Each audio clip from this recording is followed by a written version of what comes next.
2000ஆம் ஆண்டு என்னை கொலை செய்ய முயற்சிக்கப்பட்டதாக எரிக் சொல்ஹெய்ம் குறிப்பிட்டுள்ளார். வடமராட்சி வதிரி கரவட்டியை பிறப்பிடமாக கொண்ட கனேடிய பிரஜை நடராசா ஜெகநாதன் கடத்தப்பட்டுள்ளார். யுத்தத்தின் போது விட்டுச் சென்ற உந்துருளிகள் வாகனங்களுக்கு படையினர் பதிவு புத்தகங்களை கேட்கின்றனர். கிளிநொச்சி பூநகரி கோட்டத்தில் நிர்வாக ஒழுங்குகளை மீறி ராணுவம் பரீட்சைகளை நிறுத்தியது.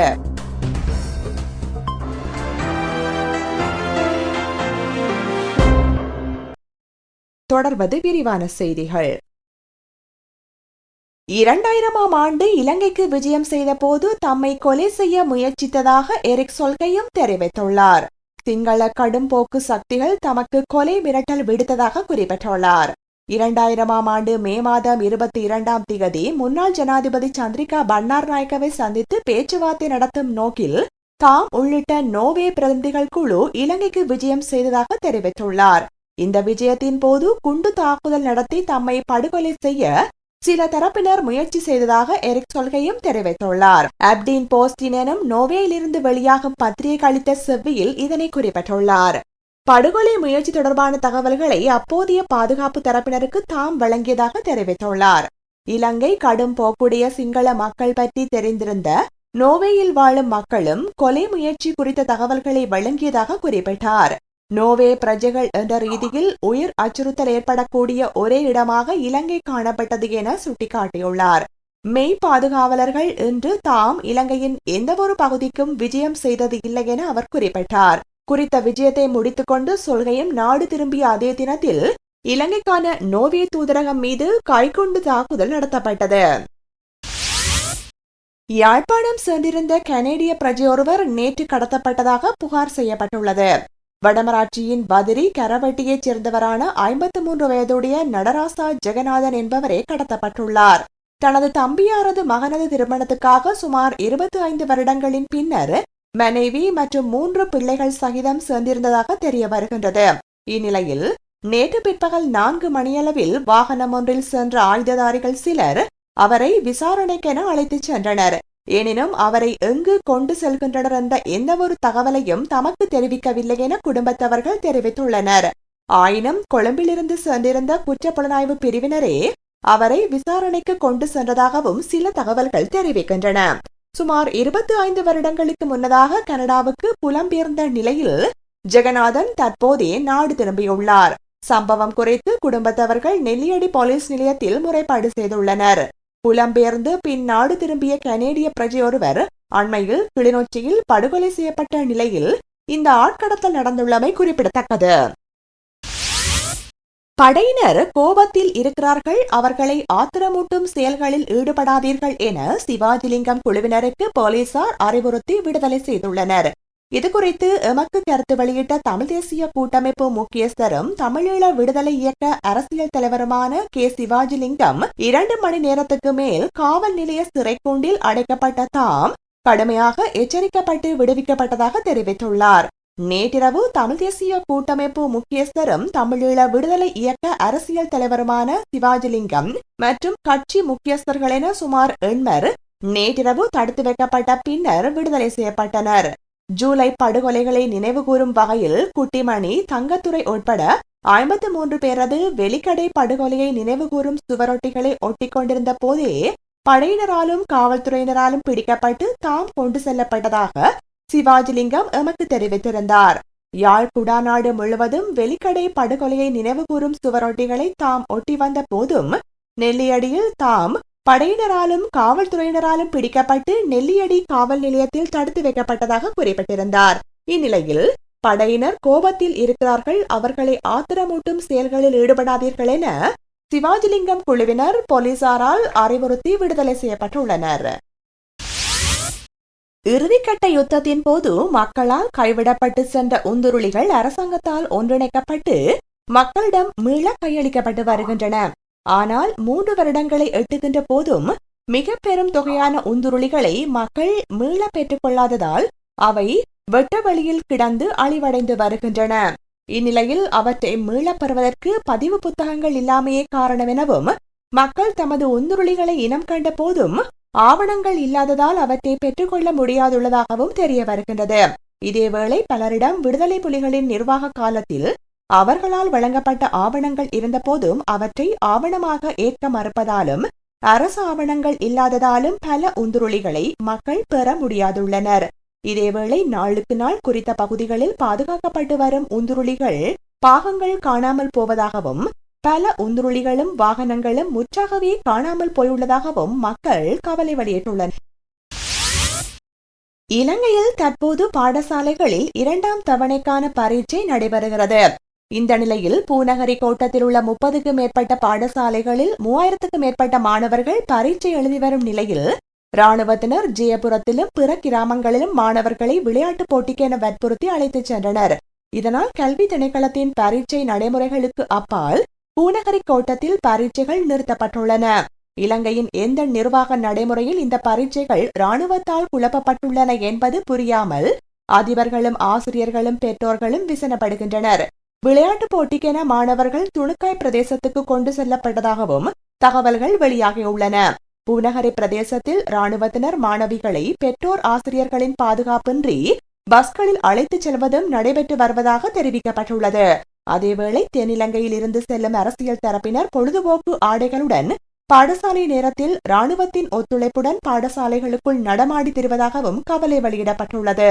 இதேவேளை சிவில் நிர்வாகத்தில் படையினர் தலையிடுவதில்லை என அரசாங்கமும் படை தளபதிகளும் ஊடகங்களில் அறிக்கைகளை அள்ளி வீசி வருவதுடன் ஊடக மாநாடுகளிலும் தெரிவிக்கின்றனர்.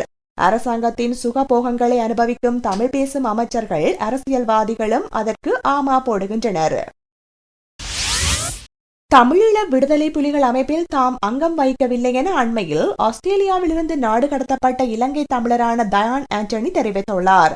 போலி விசாவை பயன்படுத்தி தம்மை ஆஸ்திரேலியாவுக்கு அனுப்பி வைத்த முகவர் புலிகள் அமைப்பு உறுப்பினர் என அடையாளப்படுத்துமாறு கோரியதாக குறிப்பிட்டுள்ளார். நாடு கடத்தப்பட்ட தயான் ஆண்டனி அரசாங்க தகவல் திணைக்களத்தில் நடத்திய ஊடகவியலாளர் சந்திப்பில் இதனை தெரிவித்துள்ளார். நாடு கடத்தப்பட்ட தயானை புலனாய்வு பிரிவினர் கைது செய்து விசாரணை செய்துள்ளனர். விசாரணைகளின் பின்னர் தயான் விடுதலை செய்யப்பட்டதாக குறிப்பிடப்பட்டுள்ளது. இலங்கை திரும்பியவுடன் விசாரணைகளின் பின்னர் பூசா தடுப்பு முகாமுக்கு தம்மை அனுப்பி விடுவார்கள் என கருதியதாகவும் அவ்வாறு எதுவும் நடைபெறவில்லை எனவும் தயான் தெரிவித்துள்ளார். காவல்துறையினர் தம்மை மிகவும் கௌரவமாக நடத்தியதாகவும் சுதந்திர மனிதனாக சஞ்சரிக்க முடியும் எனவும் அவர் குறிப்பிட்டுள்ளார். உண்மையை கண்டறியும் ஆணைக்குழு இறுதி அறிக்கை பரிந்துரை அமுலாக்கம் தொடர்பிலான ஆவணம் விரைவில் ஐக்கிய நாடுகள் அமைப்பிடம் சமர்ப்பிக்கப்பட உள்ளதாக வெளிவிவகார அமைச்சர் ஜியல் பீரிஸ் தெரிவித்துள்ளார்.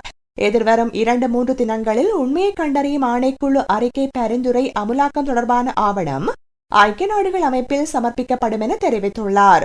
நிலக்கண்ணி வெடி அகற்றுதல், முன்னாள் போராளிகளுக்கு புனர்வாழ்வு அளித்தல் மற்றும் இடம்பெயர் மக்களை மீள்குடியேற்றல் ஆகிய நடவடிக்கைகள் அநேகமாக பூர்த்தியாகியுள்ளதாக தெரிவித்துள்ளார். எதிர்வரும் மாகாண சபை தேர்தல்களின் போது அதிகளவிலான சுயாதீன தேர்தல் கண்காணிப்பாளர்கள் ஈடுபடுத்தப்பட வேண்டும் என ஜனநாயக தேசிய முன்னணியின் தலைவர் மனோ கணேசன் தெரிவித்துள்ளார். உள்நாடு அல்லது சர்வதேச தேர்தல் கண்காணிப்பாளர்கள் ஈடுபடுத்தப்பட வேண்டும் என சுட்டிக்காட்டியுள்ளார். சப்ரகமோ மாகாணத்தில் ஏற்கனவே பாரிய அளவிலான தேர்தல் வன்முறை சம்பவங்கள் இடம்பெற்று வருவதாக அவர் குற்றம் சுமத்தியுள்ளார். குறிப்பாக தேர்தல் பிரசார நடவடிக்கைகளுக்காக ஆளும் கட்சியினர் அரசு சொத்துக்களை பயன்படுத்துவதாக குறிப்பிட்டுள்ளார். உத்தரவுகளை பிறப்பிக்க முடியுமே தவிர சட்டத்தை அமுல்படுத்தும் அதிகாரம் தமக்கு கிடையாது என தேர்தல் ஆணையாளர் மஹிந்த தேசப்பிரிய தெரிவித்ததாக மனோ கணேசன் சுட்டிக்காட்டியுள்ளார். எனவே சுதந்திரமானதும் நீதியானதுமான முறையில் தேர்தல்கள் நடைபெற வேண்டுமாயின் சுயாதீன கண்காணிப்பாளர்களின் பிரசன்னம் அவசியம் என குறிப்பிட்டுள்ளார். கஃபே, பப்ரல் போன்ற தேர்தல் கண்காணிப்பு குழுக்கள் அளப்பெரிய சேவை ஆற்றி வருகின்ற போதிலும் ஒப்பீட்டளவில் குறித்த கண்காணிப்பு அமைப்புகளின் யோசனைகள் அமுல்படுத்தப்படுவதில்லை என சுட்டிக்காட்டியுள்ளார். பாகிஸ்தான் வெளிவிவகார அமைச்சர் ஹினா ரபானி கஹார் இலங்கைக்கு விஜயம் செய்ய உள்ளார். எதிர்வரும் ஆகஸ்ட் மாதம் 1ஆம் திகதி முதல் 3ஆம் திகதி வரையில் ரபானி கஹார் இலங்கையில் தங்கியிருப்பார் என தெரிவிக்கப்பட்டுள்ளது. ஜனாதிபதி, வெளிவிவகார அமைச்சர் ஜியல் பீரிஸ் உள்ளிட்ட நாட்டின் முக்கியஸ்தர்கள் பலரை ரபானி கஹார் சந்தித்து பேச்சுவார்த்தை நடத்த உள்ளதாக தெரிவிக்கப்பட்டுள்ளது. இரு நாடுகளுக்கிடையில் தற்போது நிலவி வரும் உறவுகளை மேலும் வலுப்படுத்திக் கொள்ளும் நோக்கில் பேச்சுவார்த்தைகள் நடைபெற உள்ளன. 1948ஆம் ஆண்டு முதல் இரு நாடுகளுக்கும் இடையில் ராஜதந்திர உறவுகள் பேணப்பட்டு வருவதாக தெரிவிக்கப்பட்டுள்ளது. உலகின் மிகவும் ஆபத்தான நாடு அமெரிக்காவே என வீடமைப்பு பொது வசதிகள் அமைச்சர் விமல் வீரவன்ச தெரிவித்துள்ளார். கியூபா சர்வதேச ஆதரவு தினத்தை முன்னிட்டு கொழும்பில் நடைபெற்ற நிகழ்வில் கலந்து கொண்ட போது இதனை தெரிவித்துள்ளார். உலகில் மிகவும் பாதுகாப்பற்ற நாடாக அமெரிக்கா விளங்குவதாக சுட்டிக்காட்டியுள்ளார். அமெரிக்க மக்கள் பாதுகாப்பற்ற மனோநிலையில் வாழ்ந்து வருவதாக குற்றம் சுமத்தியுள்ளார். இதன் காரணமாகவே கியூபா தேசப்பற்றாளர்களை அமெரிக்கா தீவிரவாத முத்திரை குத்தி கைது செய்ததாக குறிப்பிட்டுள்ளார். அரசியலமைப்பு திருத்த சட்டமான 17வது அரசியலமைப்பு திருத்த சட்டம் அமுலில் இருந்த காலத்தில் சட்டம் பாதுகாக்கப்பட்டாலும் அந்த சட்டம் ரத்து செய்யப்பட்டதை அடுத்து நாட்டில் அநீதி அரசாண்டு வருவதாக ஐக்கிய தேசிய கட்சியின் தலைவரும் எதிர்க்கட்சி தலைவருமான ரணில் விக்ரமசிங்க தெரிவித்துள்ளார். ஆட்சியாளர்களின் அதிகார பேராசை காரணமாக 17வது அரசியலமைப்பு திருத்த சட்டம் ரத்து செய்யப்பட்டு 18வது அரசியலமைப்பு திருத்த சட்டம் நிறைவேற்றப்பட்டதன் மூலம் காவல்துறை, அரசு சேவை உள்ளிட்ட அனைத்து துறைகளும் அரசியல்மயப்படுத்தப்பட்டு விட்டதாக அவர் சுட்டிக்காட்டியுள்ளார். 17வது அரசியலமைப்பு திருத்த சட்டம் மற்றும் அதன் கீழ் செயற்பட்ட சுயாதீன ஆணைக்குழுக்களை ரத்து செய்ய அரசாங்கம் முயற்சித்த சந்தர்ப்பத்தில் ஐக்கிய தேசிய கட்சி அதனை எதிர்த்தது. நாட்டில் இவ்வாறான துரதிர்ஷ்டவசமான நிலைமை ஏற்பட வாய்ப்பிருந்ததால் அதனை ஐக்கிய தேசிய கட்சி எதிர்த்தது. சுயாதீன ஆணைக்குழுக்கள் ரத்து செய்யப்பட்டதன் பின்னர் ஏற்பட்ட அரசியல் மயம் காரணமாக அரசாங்க அதிகாரிகள் நாட்டுக்கு பதிலாக அரசியல்வாதிகளுக்கு தேவையான வகையிலும் அவர்களின் விருப்பு வெறுப்புகளை நிறைவேற்றும் நிலைமை ஏற்பட்டுள்ளதாகவும் தெரிவிக்கப்பட்டுள்ளது. இறுதிக்கட்ட யுத்தம் தொடர்பான விசாரணைகளை நடத்தி முடிக்க குறைந்தபட்சம் 5 ஆண்டுகள் தேவைப்படலாம் என அரசாங்கம் அறிவித்துள்ளது. 2009ஆம் ஆண்டில் முடிவுறுத்தப்பட்ட யுத்தத்தின் போது குற்றச்செயல்கள் இடம்பெறவில்லை என முதலில் தெரிவித்த அரசாங்கம் பின்னர் விசாரணைகளை நடத்த ஒப்புக்கொண்டது. மனித உரிமைகளை பாதுகாக்கும் நோக்கில் அரசாங்கம் தேசிய செயற்திட்டம் ஒன்றை முன்னெடுக்க உள்ளதாக ஜனாதிபதியின் செயலாளர் லலித் வீரதுங்க தெரிவித்துள்ளார். ஆஸ்திரேலியாவில் அரசியல் தஞ்சம் கோரியுள்ள 150 இலங்கை தமிழர்களை நாடு கடத்த ஆஸ்திரேலிய குடிவரவு அதிகாரிகள் தீர்மானித்துள்ளனர். அரசியல் தஞ்சம் கோருவதற்காக இவர்கள் தெரிவித்திருந்த காரணங்கள் உண்மைக்கு புறம்பானது என தெரிய வந்துள்ளது. நாடு கடத்தப்பட உள்ள இலங்கையர்களின் உறவினர்கள் ஆஸ்திரேலியாவில் வசித்து வருவதாக தெரிய வருகிறது. அதேவேளை இலங்கை தமிழர்கள் என சந்தேகப்படும் 80 பேரை ஏற்றிய படகு ஒன்று நேற்று முன்தினம் இரவு ஆஸ்திரேலியாவின் கொக்கோஸ் தீவுக்கு அருகில் வைத்து சுங்க அதிகாரிகளினால் கைப்பற்றப்பட்டுள்ளது. ஆஸ்திரேலியாவில் அரசியல் தஞ்சம் கோருவோர் தம்மை காவல்துறையினர் தேடி வருவதாக கூறினாலும் அது உண்மை இல்லை என தெரிய வந்துள்ளது. இத்துடன் செய்திகள் முடிவடைந்தன. செய்திகளோடு இணைந்திருந்த அனைவருக்கும் நன்றி, வணக்கம்.